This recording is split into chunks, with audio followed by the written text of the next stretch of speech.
Tired of dealing with annoying flies, fruit flies, and gnats in your home?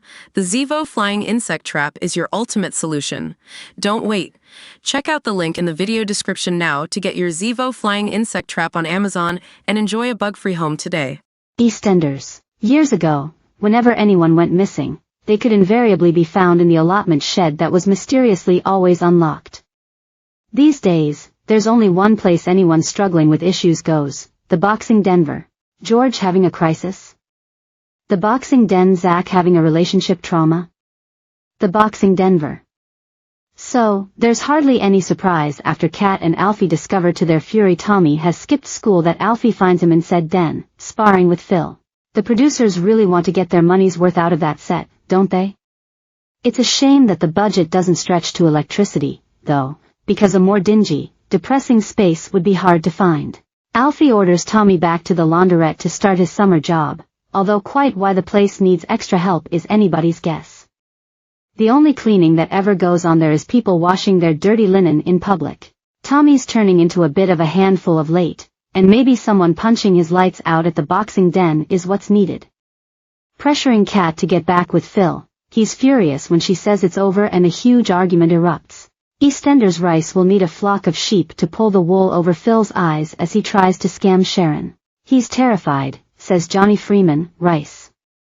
Phil is going to take much more convincing. The one-time innocuous Rice is slowly being morphed into Dr. Crippen, and with money for Debbie's care home still owed, they tell him she'll be moved if he doesn't pay up, move her into a side room at the boxing den and save money on the care home set. Plotting to scam Sharon with a non-existent VAT bill, Rice has good news from Sonia when he gets home.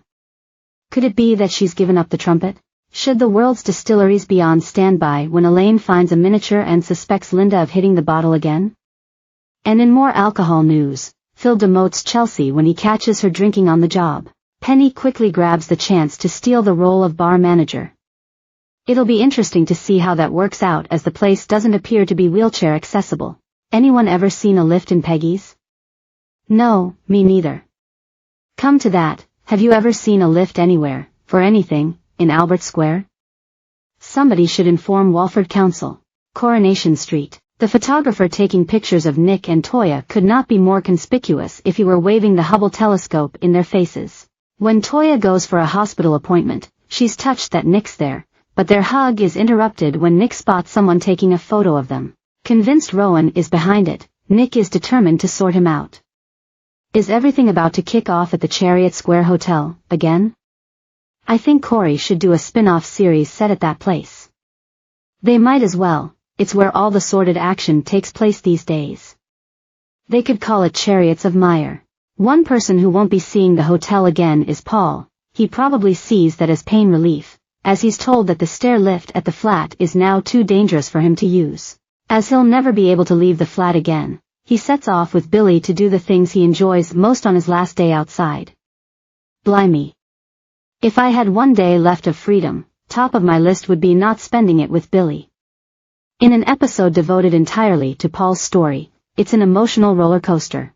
Can a leopard change its spots? What can we expect from Corey's knife-wielding thug Mason on his release from the Young Offenders Center? Has he become the angel Gabriel? I think he's coming with good intentions, says Luca Tulin, Mason, but I definitely don't think people will be able to forget what he's done.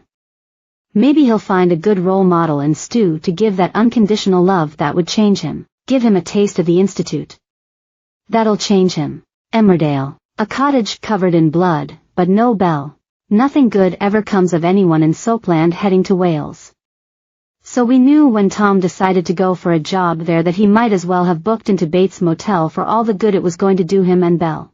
Worried about Belle, Kane and Charity uncover information that leads them to the Welsh holiday cottage booked by Tom, only to find it trashed and with blood on the wall. But where are the not-so-happy couple? All is revealed in a flashback that sees the excite.